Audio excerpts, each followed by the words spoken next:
namda zurin seje sashen den zen pame len gobe je sherab nyeden nawa chukun sa topjo dugun dubla chasa lo dogam jisi songwe pachen le sambu chepe chuje ingen dam gave yap tu jorjan gase so nawe singe tremel lo du sol Rekam sabe mendro dambe su rimye lamje lura trima chan dechen kushen dro terzepe yongzen lamar jo parke la des.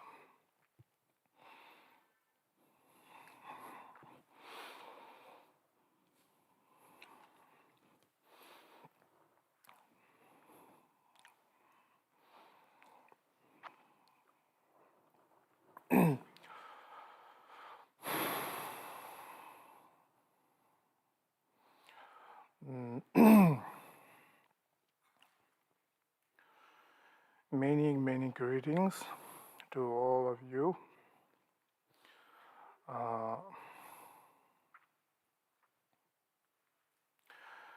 Very happy to see again. I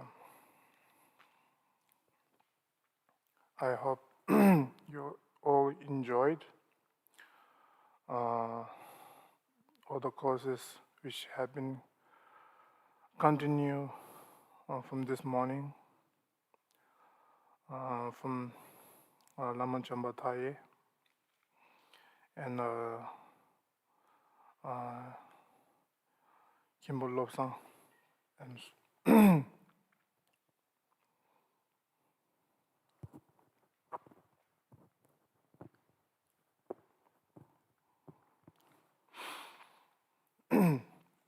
so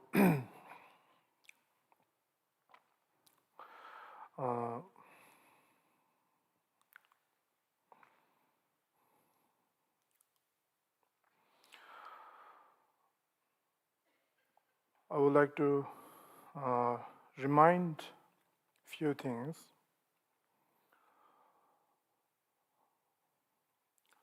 because all of you have put energy and time for this moment to come and to spend your time to receive teachings so that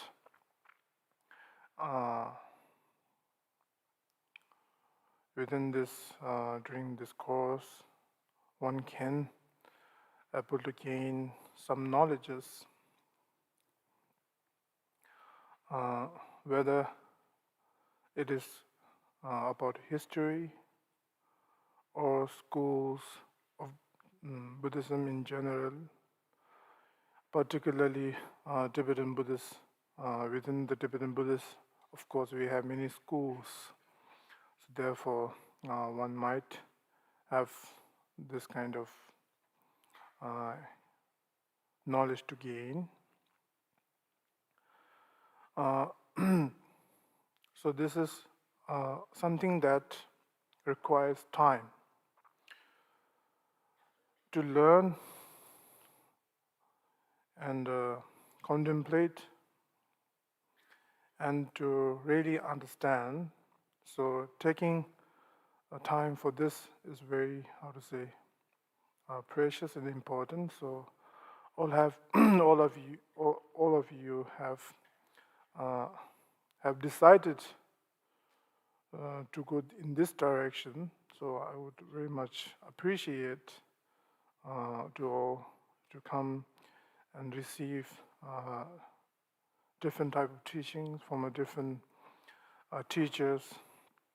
So once again, I'm very glad to see this kind of motivation in action. So although in the recent time many things in this world is happening, changes of economy and crisis in many countries, different countries. So dispute this matter are coming like to receive, to put your time in Dharma, that is very important. And as this is very precious to see such attitude. So, yes. And now I will be, from here onwards, giving some introductions and teachings regarding about the topic which we all are aware, the Buddha nature, or one could say enlightened nature.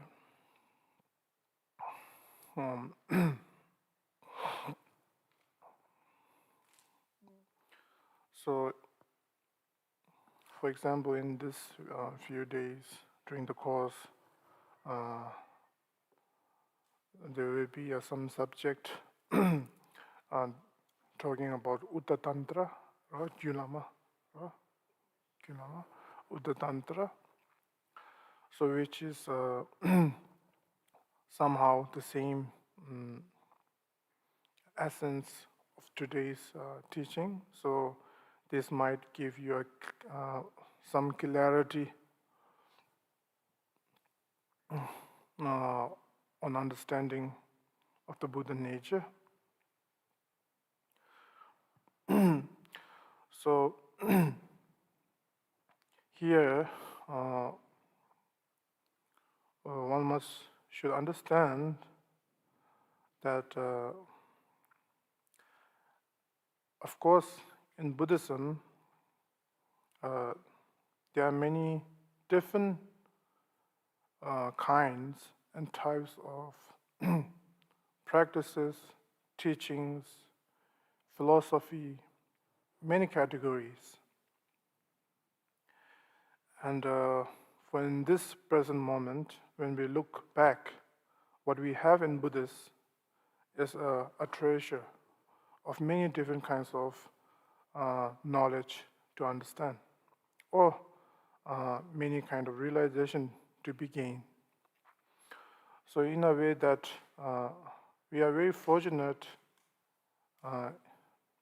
being in this present moment, so that we have this opportunity, even a choice to be chosen.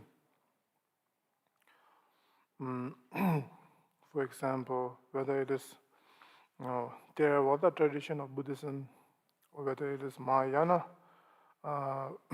tradition of Buddhism, or Tibetan, or Jain, or any kind of Buddhist. And with that, one can actually learn the tradition, learn the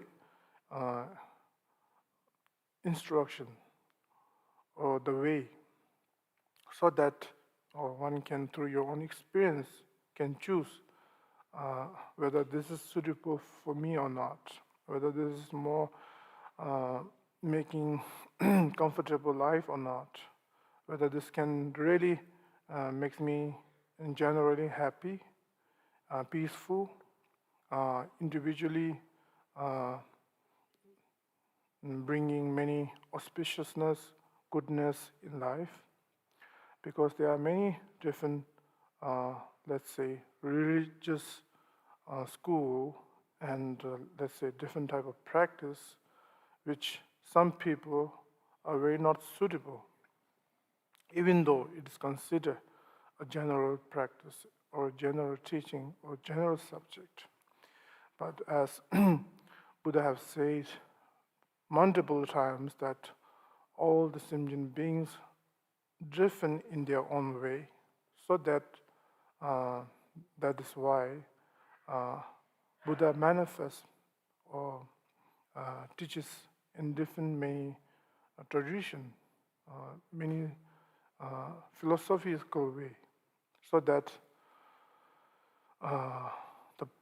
the person who would like to practice the essence and they can actually choose from a different path, from a different logical way.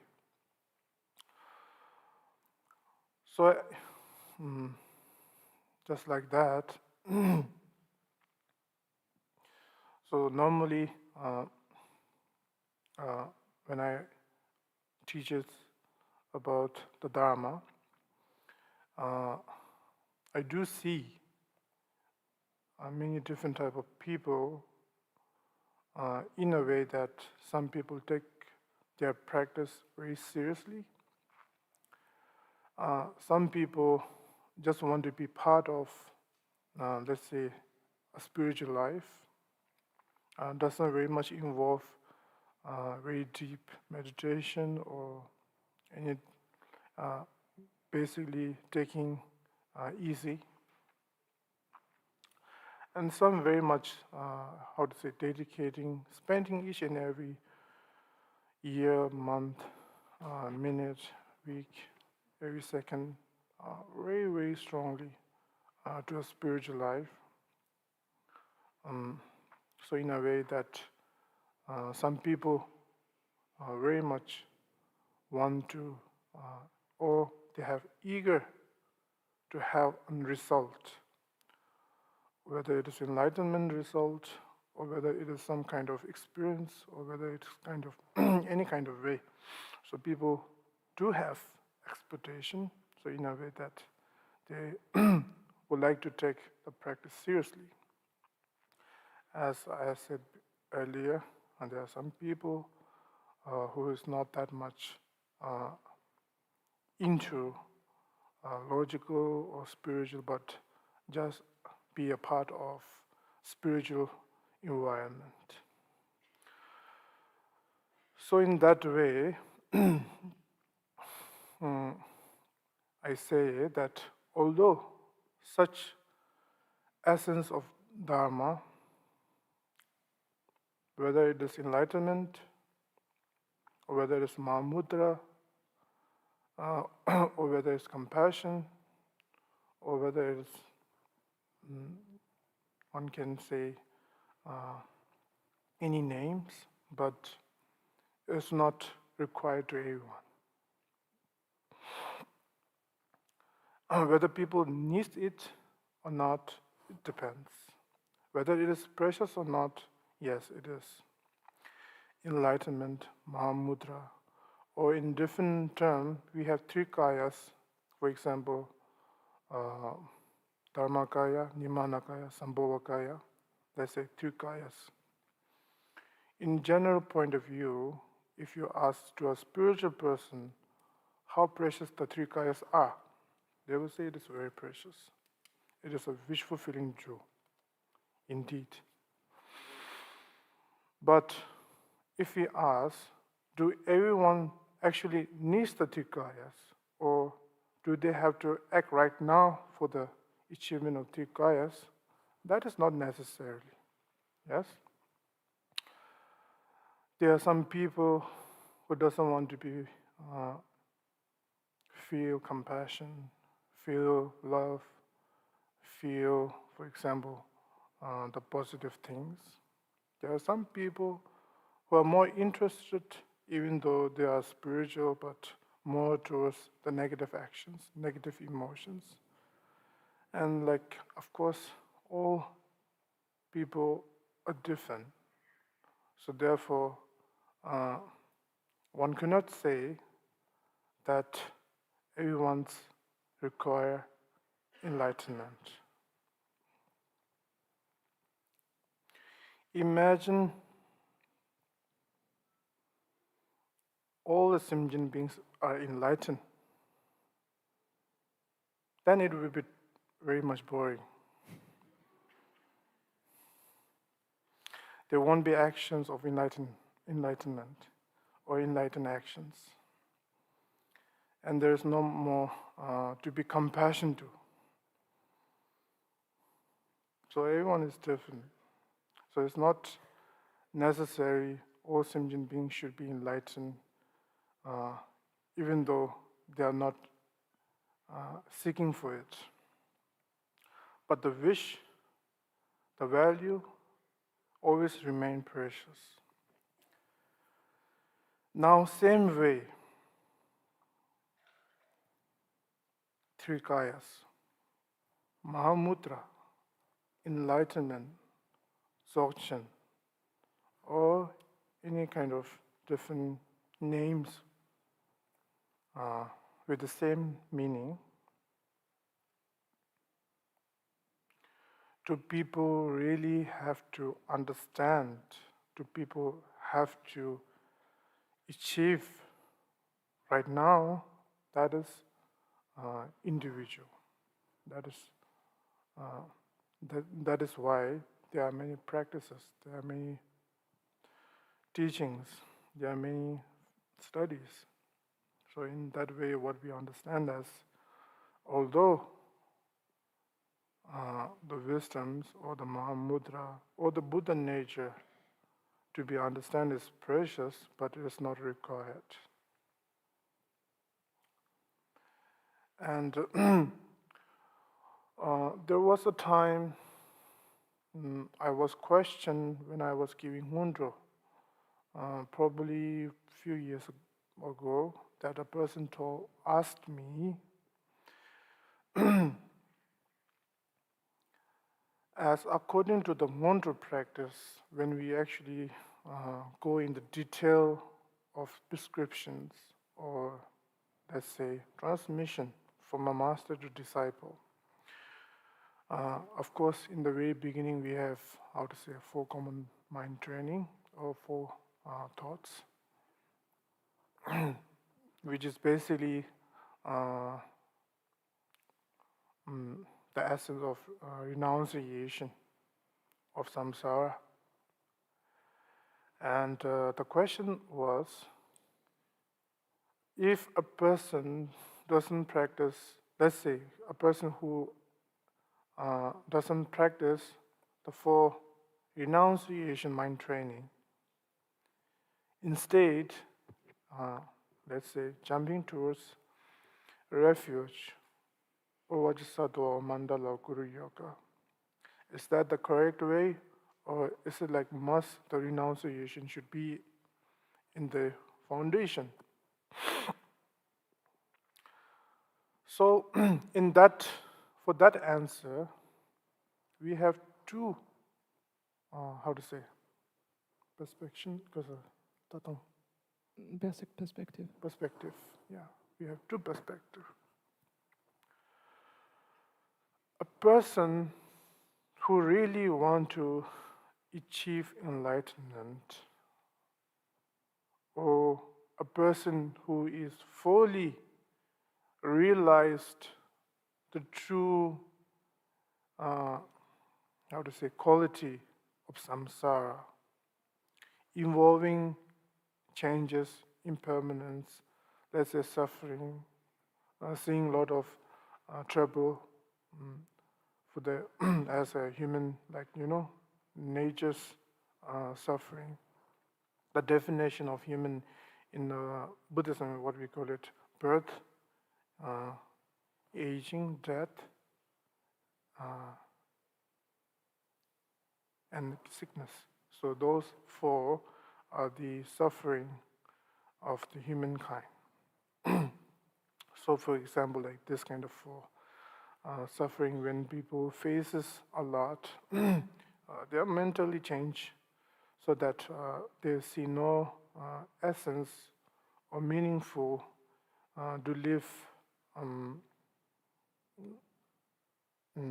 because they see the circle of the human life constantly changing, whether how much a person accumulate merits, or let's say how much they accumulate wealth or materialistic, whatever kind of thing. So in the end, everything kind of depart or separate naturally. So in a way, the person lived, they end up being alone. So therefore, no pleasure can be seen for that individual person in samsara. So therefore, what they see more peaceful would be the spiritual life.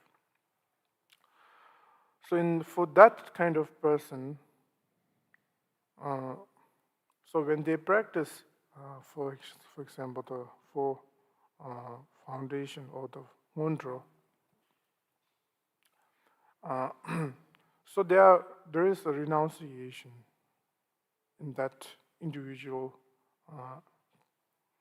mental of that person. And so what kind of accumulation that individual person accumulates, or whether it is experience or realization, it is selfless, because non-attachment to oneself. So therefore, everything is limitless, because a person who doesn't see themselves as limit, they see selfless. So it's like they can like experience limitless of all experience and take it as a path in their journey. So every action of, let's say, Ngondro, whether it's Dharma practice, become part of their, one could say, can they say lamkir? They take it on the path. They are taking it on the path. Taking everything on the path, which means all the experience or going through good or bad, taking on their part of their life. So it's become part of practice. So a person, so in that way, both, I would say, whether with renunciation or with the renunciation, in both cases, a practice is a beneficial. It's very benefit. And in both ways, it is very helpful to one another, because it's a peaceful action through body, speech, and mind.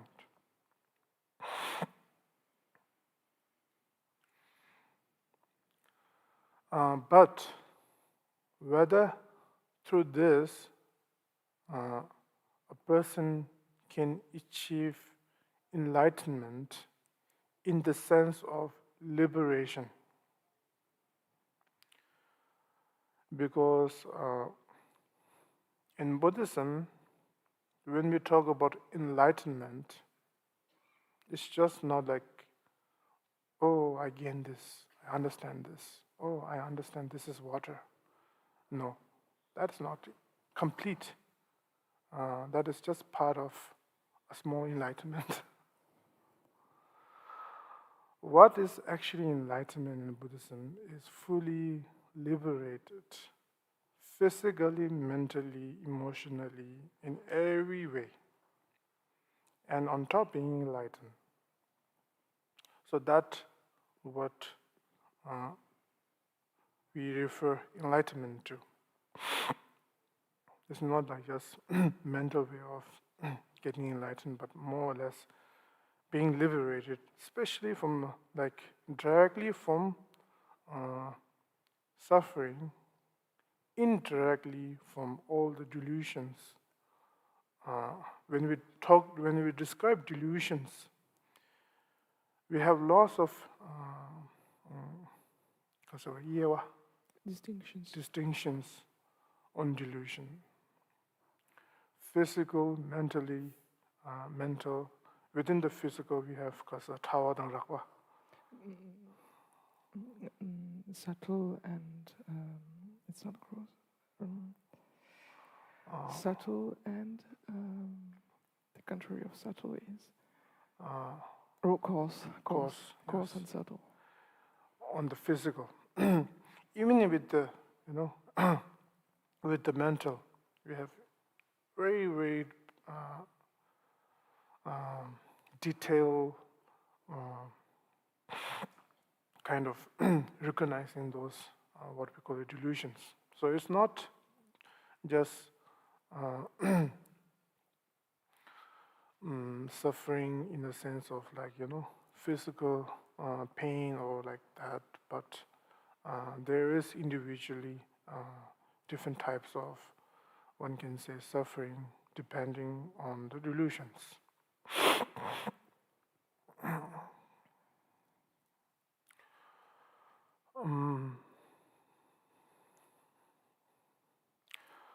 And one should also know when we talk about liberation or the same referring to enlightenment.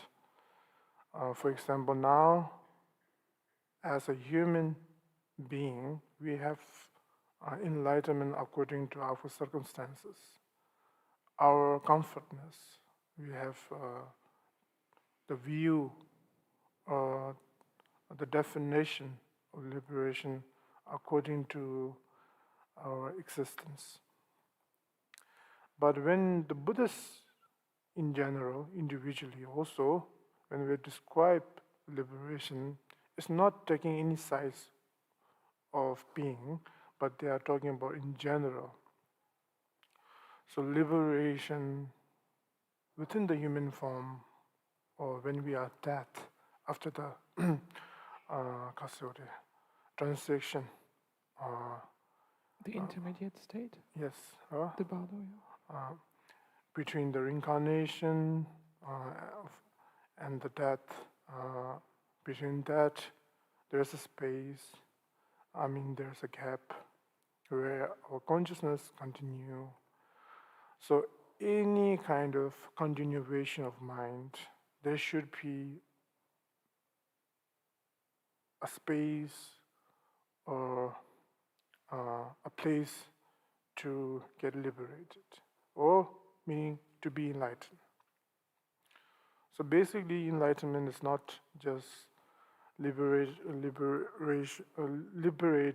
or getting enlightened, but it's more like way beyond from our ordinary perspective of samsaric way of seeing things. And here,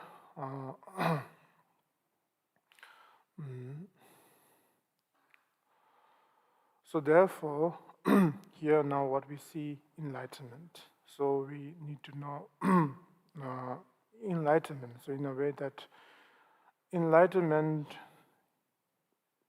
can be achieved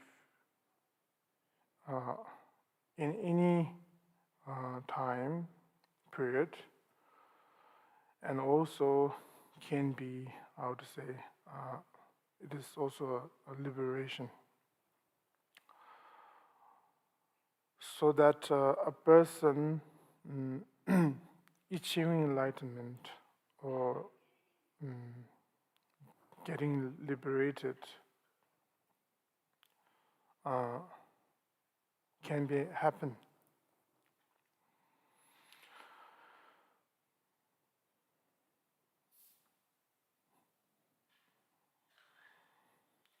So basically, to make everything concluded, is that there are many different types of practices, schools, and also topic, and which doesn't mean that everyone necessarily need to, how to say, achieve. Yeah. So as I mentioned earlier, that a person can have a different view, different, how to say, perspective. So in that way, it depends on individual beings' perspective. So in that way, whether enlightenment is required or not depend on that. So here, that the main point in here is that after how to say, introducing the Mahamudra or Buddha nature, it's not like, oh, I understood this Buddha nature, so it's need to be understood by everyone, and pushing them to understand the Buddha nature in a way. So that is not something that one should do. And in a way that also there's a reason why the Mahayana teachings was given separately, not to publicly by the Buddha himself in during his period of time. So that is why we have the Mahayana, and which is known as the greater vehicle, and then we have this smaller vehicle. So Tigmen and Tikshin. So this is why, because a person, everyone is not suited to receive the teachings of selfless or compassion or loving, and everyone is not. So there, that is why the Buddha have given the what do you call Sinyi Chunkur. The wheel of Dharma, teaching about the two absence of characteristics. Two different type of characteristics.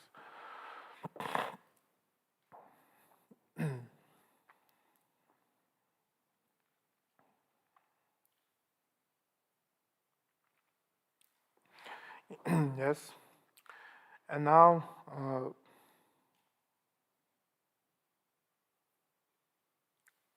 to come to like continue with this topic of the name of Buddha nature. So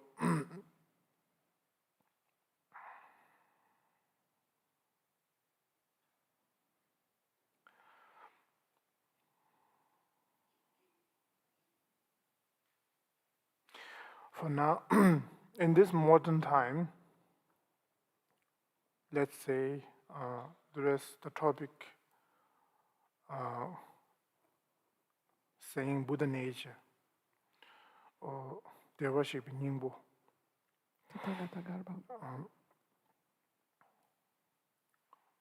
We have specific instruction for that, but when we look or study the period of Buddha's time, or in the very early centuries, we don't find, for example, like today's a subject, as I have mentioned that we have in this modern present time we have this opportunity to learn different topics of schools, subjects, and so forth. Same way with the Buddha nature. For many early centuries, it was not like now. And basically why? Because the Buddha nature was a part of, one can say, realization or meditation. Now, in this present moment, to go very detail on the name of topic of Buddha nature, let's say we can describe, we have definition through kayas, and number we can make the distinction between ordinary consciousness and wisdom. With the definition and very precisely in details, as we can study how the consciousness arises and how it dissolves, and how the wisdom kind of gain or achieved, how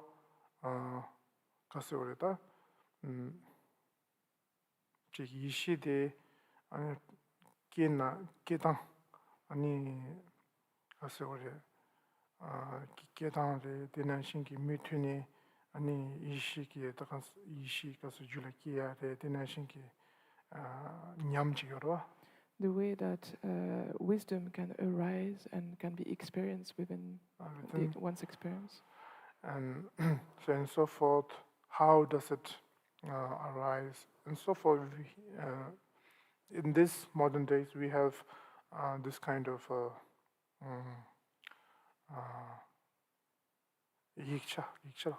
topic or manuals explaining these topics. You have this opportunity. But before, it was basically through meditation, through the experience. And the Buddha himself has not explained very detailedly in one conception, He didn't present it as one topic or as one subject. But it was bringing this scattered in different teachings. Yes, in his lifetime. And through gradually, when the meditator, a person, or let's say a follower who cannot really exactly understand what is it, or what is the actually process of, having the process of gaining enlightenment or being liberated. So in that way, like the perspective of how the Buddha and the realized being have got enlightened, the way how they kind of sees it, and the way how ordinary or samsaric or the worldly being sees are totally different. So a person who have many questions, for example, between Buddha and me, we are almost the same as a human, and having the ideas how he actually achieved enlightenment, whether although I actually understand through his teaching that this is somehow the direction, this is how the teachings are, this is how the path is, but somehow I still feel like there's a big gap between Buddha and me. So where the gap, where this, the differences of that thought actually arises. So to make difference, now you need to explain, you need to give instructions. Normally, people meditate and experience by themselves rather than explaining to others. And most of the meditators have no more questions, except for non-meditator. And normally in schools, schools in any Buddhist Sangha or environment, most of this, what you call the meditator, one could say, they always meditate. So whether there's a very serious conversations by the teacher, the meditator just doesn't bother much. Just meditate. This Rinpoche is saying something, but the meditation is the answer. And depending totally to the meditation. And for example, during the Kongtrul, let's say there are, the suffering of human, the suffering of hell, like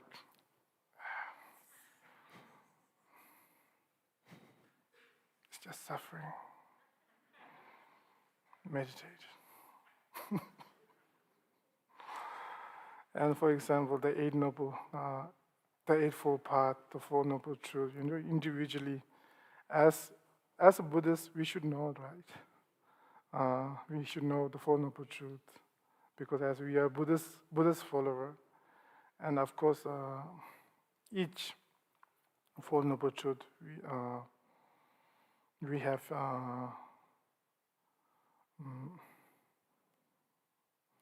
four how to say aspects or characteristics. So total will be 60. And as a Buddhist, we should know, but for a meditator, not that very important. Meditate. And a person who doesn't meditate has always a questions. Question on top of questions. And even they will not let the teachers sit properly.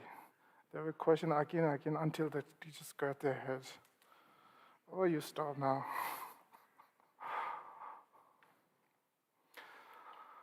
So you see,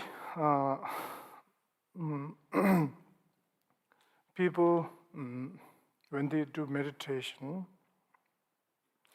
they have this experience of such transition from a samsara to, or from ordinary, from non-ordinary, or beyond. Yet it is basically, they go through the experience. So in order to teach to another how this transaction is happening, then it becomes very difficult. Because you need to know the exact definition or the condition of ordinary being. Even in ordinary, we have different stages. That person has to know exactly the moment, the time, the faculties, the consciousness, how strong it is, how subtle it is. Knowing that, and they can able to, how to say, explain detailedly. Because we need a detailed explanation and also stable instruction. We can't rely on temporary instructions, where today instruction is no more useful for tomorrow. Then if that happens, then everyone will get confused, because every day new instructions, and after 100 days, 100 instructions, so it becomes very difficult. So therefore, what you need is stable, reliable instructions. To have that, a person should know those things, and based on that, they can able to, how to say, write or describe these experiences, the transition from samsara to nirvana. In that way, then people can understand. And ordinary people can understand. Ordinary people can, let's say samsaric people can know where they are right now, where they are during the process of meditation, where they are when they get enlightenment, because there's instruction which is stable. So this, for example, one of the source of Buddha nature's explanation comes from Uddha Tantra, which you are going through Kimbo Lobsang. So basically, within this, within 10 days, or 1 week, or 10 days in one hot walk, to have this fully understanding, it kind of requires a lot of time, and there are not only teachings. It's not only the subject from Uddha Tantra, but we have this Jamchu Denga. The 5 treatises of Maitreya through Asanga. There is 5 texts or teachings which we believe given by Buddha Maitreya. So within the 5, Uddha Tantra is considered one of them. So based on that, basically mainly on that, So the in all, of course, with the instructions of the Buddha, it makes more clear on the instructions. So therefore, here what we should know is that in the earlier time, it was not a full kind of like a box which with everything is it inside, like one whole text, but more or less it was more like the transmission of meditation and experience. Later on, it was put in the words. So that, with the period of many centuries, Jura Chimbares, there was a big change. With the time, and because of the Yigi literature. Yes. With the literature, and of course the teachings was going spreading to different countries, so it kind of changes in different forms. It evolved. It evolves.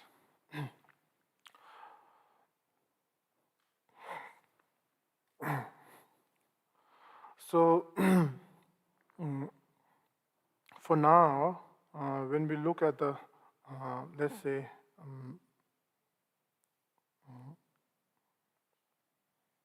Buddha nature, especially when it comes to Namshi Shiki Tinjudela. The treatises that distinguishes between ordinary consciousness and wisdom. With that, this is more towards recognizing the state of our, how to say, consciousness, how to make differences. Buddha nature topic are like the foundations of, one can say, enlightenment. And also, most of you have know the word Mahamudra. So for the Mahamudra, we have this Shi Lam Dribu. The base is the path and the fruit. Base and path and fruit.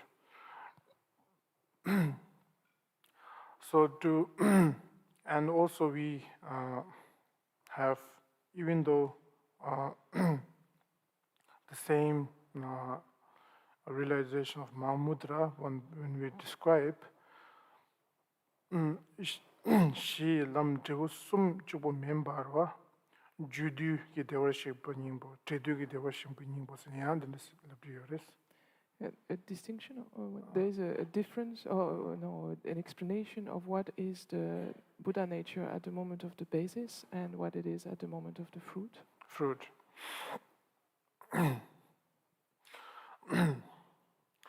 So what, and also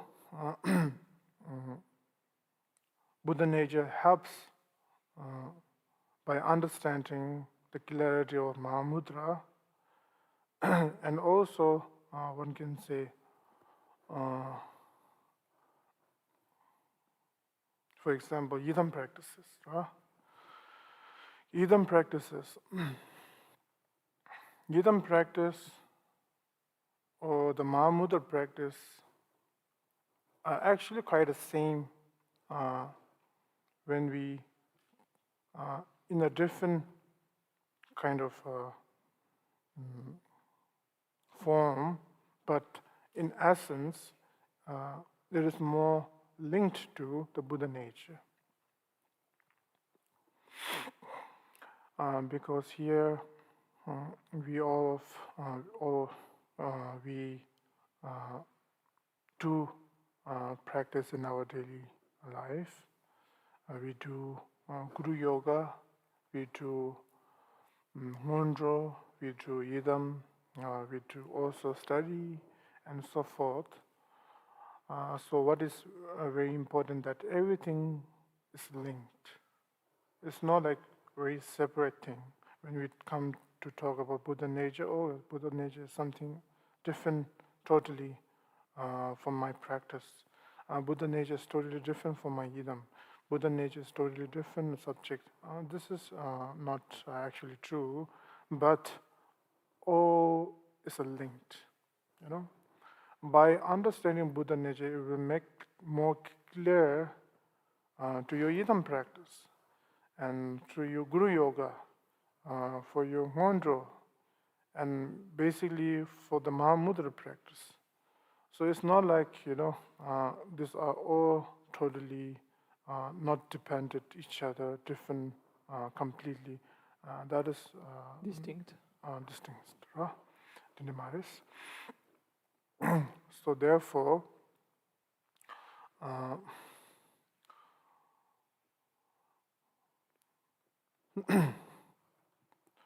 so here,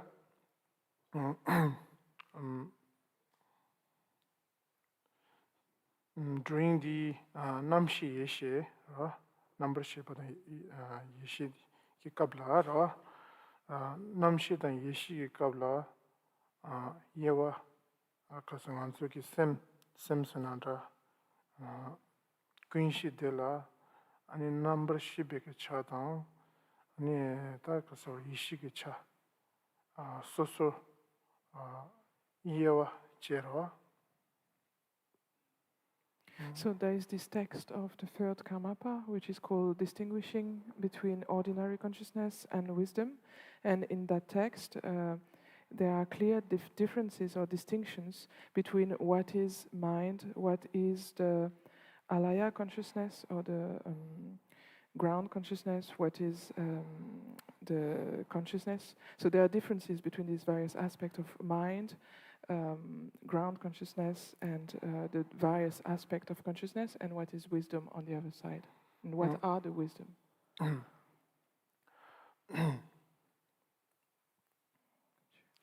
So by knowing the difference between these two, now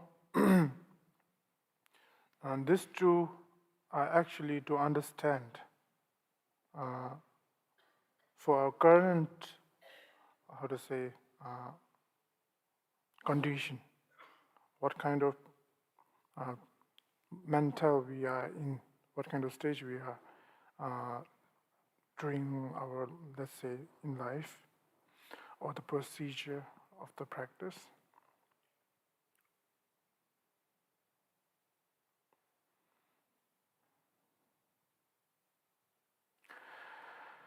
And then, by knowing this too, the difference, and knowing our state, now what we are doing is that recognizing the enlightenment which is within our nature. And that we call it Tridu Gidewa Shiva Nyingbo. Trivu Gidewa Shiva Nyingbo. It's the Tathagata Garba at the time of the fruit. Mm-hmm. And so it's more like Trivu Gidewa Shiva Nyingbo Yorowa, the Judugi Kopsongotu. So it introduces the fact that the Buddha nature, or the Tathagata Garba at the moment of the fruit, is already present at the moment of the basis. So to understand clearly, so we have these two different subjects.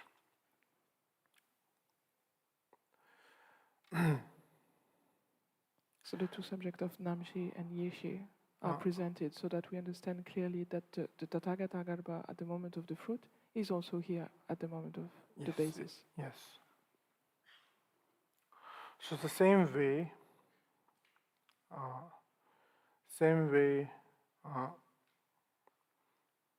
normally, let's say, for example, Yidam,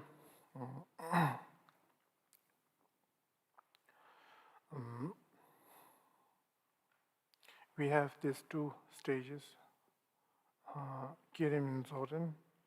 Yeah, I think we use this, but it's like the generation phase and the perfection phase or completion phase. Completion phase. Mostly, these two phases is done to oneself. We generate ourselves as Yidam. We dissolve ourselves as Yidam. So basically, we do these two phases to our own ourselves. And we describe, how to say, the Yidam as the enlightened Buddha. So therefore, Yidam is in a way that is considered enlightenment. So we visualizing Yidam from in the very beginning of every moment as ourself is actually is that devashipiki judugi devashi nyingbote ani judugi kapso ani yimbala gomtushigo yoris. It's to we are meditating on the fact that the Buddha nature at the time of the fruit, the Tathagata Garbha at the time of the fruit, is already present at the time of the basis. So now, as an ordinary being, there is already the Tathagata Garbha at the moment of the basis, and by meditating on the Yidam, we are actually cultivating that perception or that understanding. So in the end, we always do dissolvement.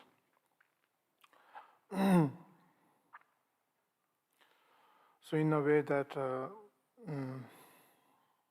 through that, one can understand that the practice we do in a regular basis actually linked the same way with the Buddha nature way of description.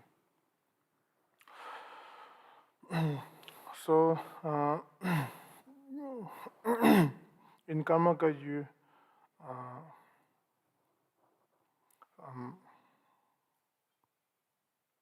lineage in Tibet to now, we have this tradition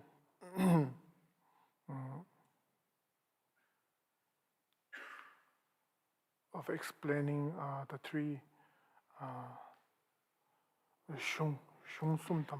the three main text or the three source text. The three source texts of the third Karma Rangyum Dorje.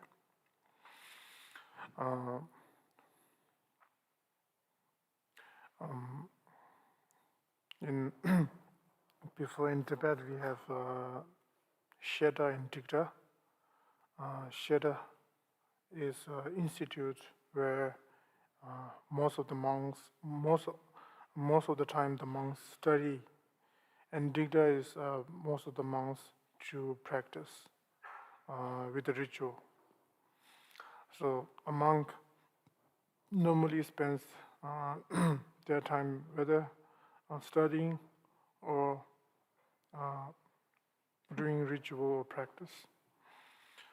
So if it is, let's say, studying, when they dedicate their time to to studies, then of course they can study many numerous texts regarding to, let's say, Buddha nature. There's Uttara Tantra, which takes, like, say, maximum like 3 months, and for example, many related topics with this. One can study the rest of their life just focusing on that. And those who have not enough much time to study more to the practice or meditating, so they have very limited time. So for those people, we normally teach 3 texts, the 3 main source texts written down by the third Karma Rangyum Dorje.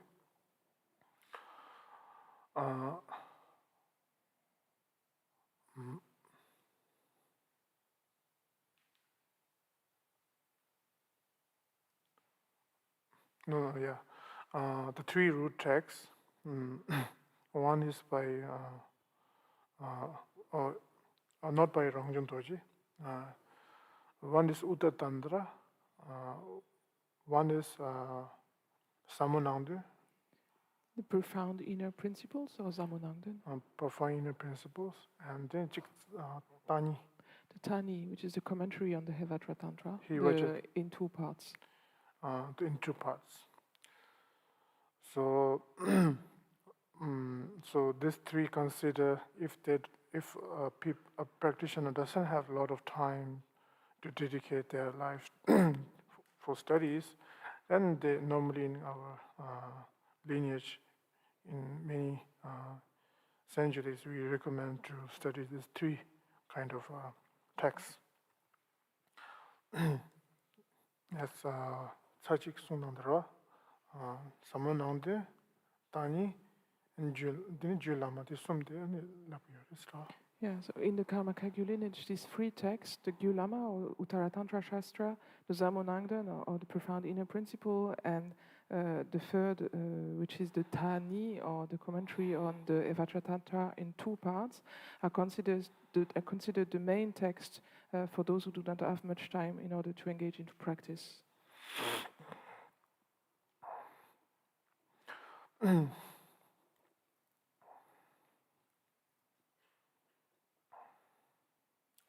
Because these three topics are very beneficial for a practitioner, especially when they are very much want to engage and having more clarity to the practice itself. So normally we recommend these three teachings.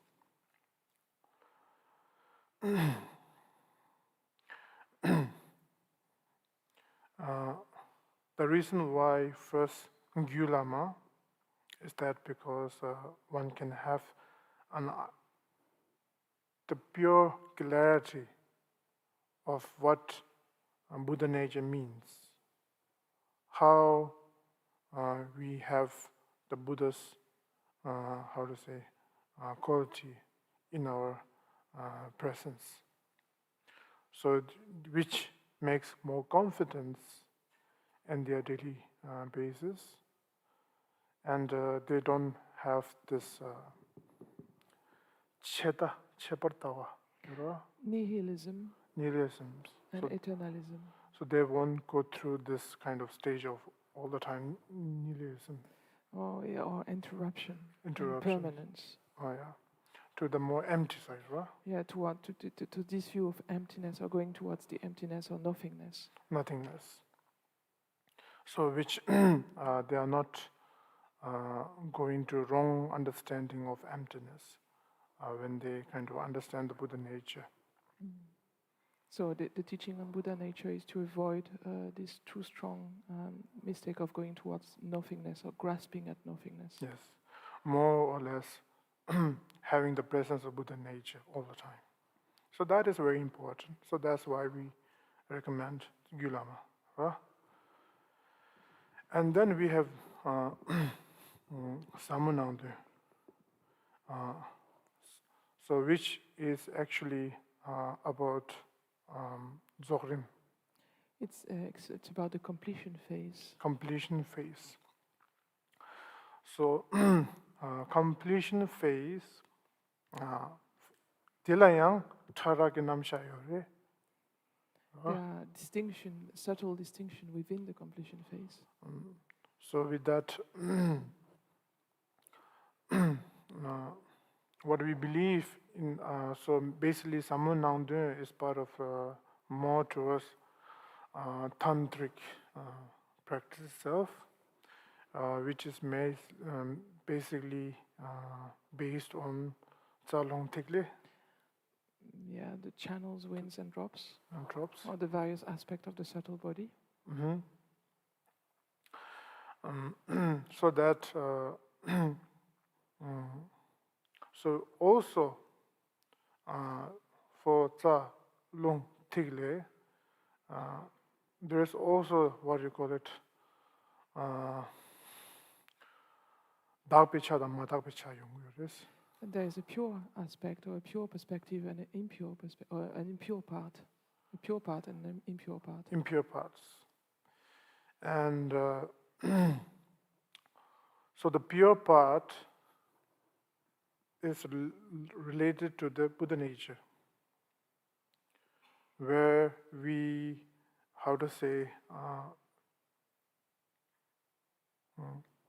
madak patin su pang ro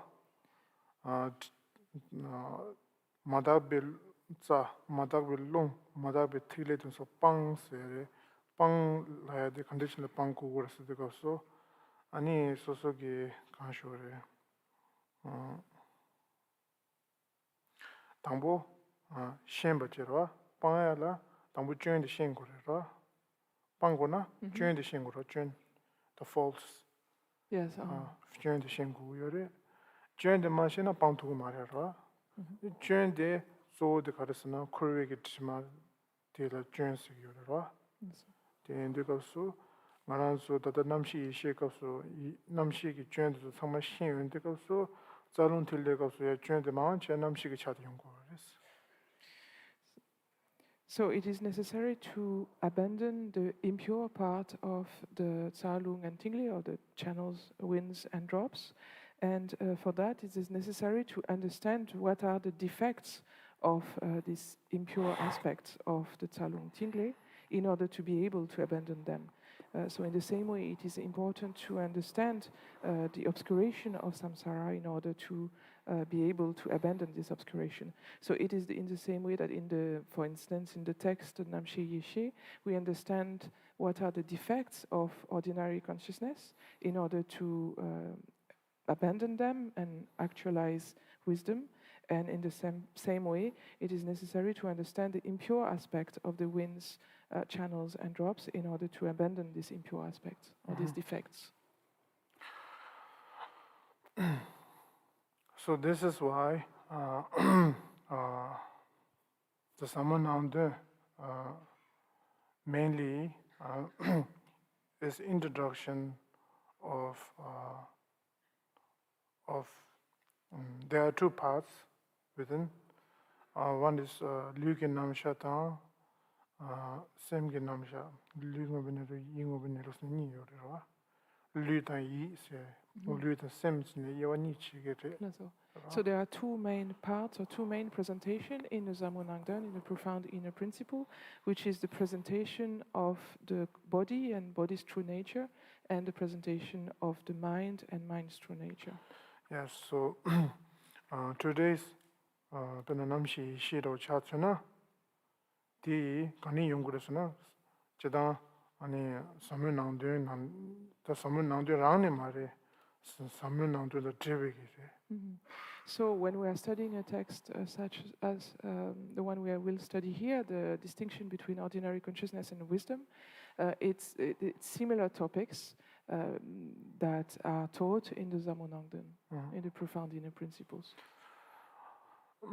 So within the Samananda, there is the part of the body and the part of the mind. So in Samananda itself, the mind chapter is very mentioned less. So the extensive version, the third Kamabha has composed in a different text. So in here, which is Ningbo Tenpa Namshi Shitini. So the third Karmapa didn't teach about so much about the mind in the Zamonangdan because he taught much more extensively about this. These are two texts, which are the Namshi Yeshe, the treatise distinguishing between consciousness and wisdom, and the Ningpo Tenpa, the teaching, the treatise teaching about the essence, about Buddha nature. So these three texts, Samananda, Ningpo Tenpa, Namshi Yeshe, Dini Tisumdela, Shung Chechung Sum Sigiri, Rangjung Dojiki, Shung Chechung Sum Sigiri. So these three texts, the Zamonangdan, the Namshi Yeshe, and the Ningpo Tenpa, are called the Chechung means of different length. Or Mangyung Ro, Chechung Sede. Chechung Sum Sede. Chikde Mangburo, Samananda Mangbure. Namshi Yeshe, the Ningpo Tenpa, Nyung Ro, Chungara. So it's the three texts among which there is a large one, a large text, which is the Zamonangdan, and two smaller ones, which are the Namshi Yeshe and the Ningpo Tenpa. So these are the three important texts of the third Karmapa. in generally, in Karma Kagyu, if a person knows the three Nanda Jusum, Samanante, Chulama Tani, consider like they are completely kind of, they have enough instruction to engage, to have such perfect realization, perfect understanding to their path.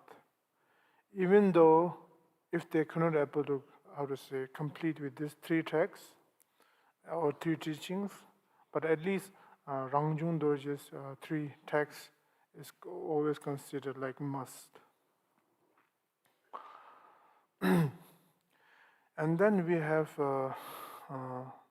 yes, the body part of the Samananta, especially Tsa Lung Tigle. So it's more about learning about the physical form from the wisdom perspective and ordinary perspective. So that is the part of the Samananda. And we have Tani, Tsajutakwaniba. That basically is the instruction of basically Kieremin Dzogchen. Strongly, how to say, description of the tantric tradition. So in a way that for now I just give a brief kind of understanding. So